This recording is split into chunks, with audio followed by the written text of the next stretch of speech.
బండ్యాత్మకూరు మండలం సంతజూటూరు పికప్ ఆనకట్ట వద్ద అక్రమ మట్టి తవ్వకాలు జరపడం విమర్శలకు దారితీస్తుంది.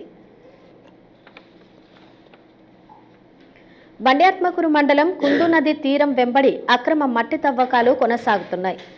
సంతజూటూరు పికప్ ఆనకట్ట సమీపంలో జేసీబీ యంత్రాలతో మట్టి తవ్వకం జరపడంపై పలు విమర్శలు వినిపిస్తున్నాయి. కుందు నదికి వరద వచ్చిన సమయంలో వరద నీరు బయటకు రాకుండా అడ్డుగా భారీ కరకట్టలు ఏర్పాటు చేశారు. అక్రమ మట్టిదారులు కరకట్టను తవ్వి మట్టిని తరలించడం చర్చనీయంగా మారింది. పరమటూరు బ్రిడ్జికి సమీపంలో ఉన్న కట్టను తవ్వడం విమర్శలకు దారితీస్తుంది. మట్టి తవ్వకం వల్ల కరకట్టలు దెబ్బతినే అవకాశం ఉందని మైనింగ్, రెవెన్యూ, ఇరిగేషన్ అధికారులు స్పందించాలని ప్రజలు కోరుతున్నారు.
హలో అండి, నేను మీకు Rakshitha. Please to subscribe Nandyal communications.